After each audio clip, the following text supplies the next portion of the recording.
Welcome friends. In this video we will study about various links. Before going to links, we discuss URL. URL is Uniform Resource Locator. When we are using links, then we must have to pass URL to which we want to redirect our page.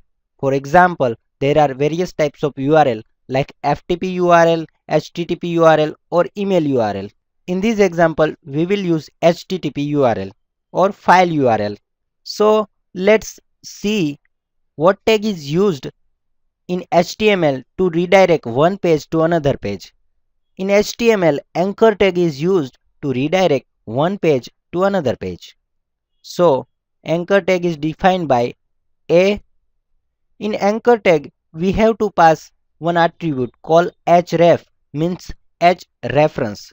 This attribute take a value of URL to which we want to redirect our page. So href, write href is equal to, in href we have to pass full URL of page. We want to redirect our page to www.google.com.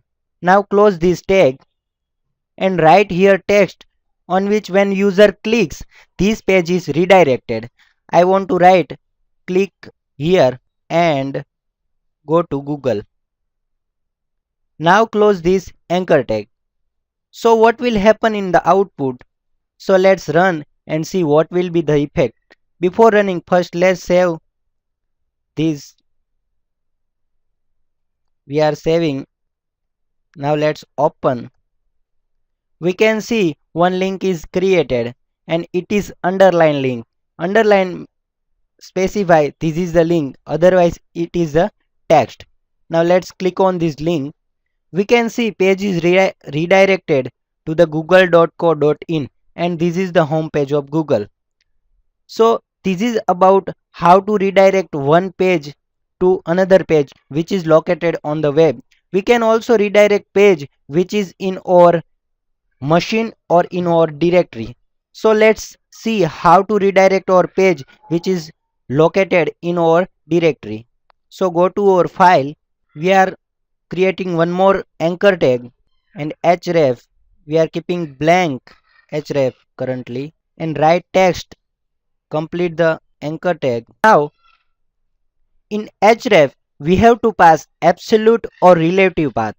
So we are supplying relative path.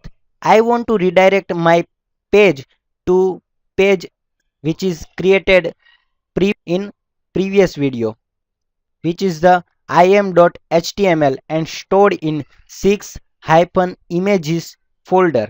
So let's see hierarchy of the directory. This is my links folder in which my current page is stored and I want to redirect this page to im.html which is stored in 6 images. Now I will write first im.html. Before im.html, prefix the forward slash. After that, write the folder name which is images. Before folder name, write one more forward slash and write dot dot. So this is the path and which is a relative to our directory. Now save this document and let's run these links. We can see two links are created, one for Google and another for images which we have created using the anchor tag. Now let's click on the images. We can see our page is redirected to im.html and page is displayed. So this is how we can create a links and redirect our page to another page. Thank you.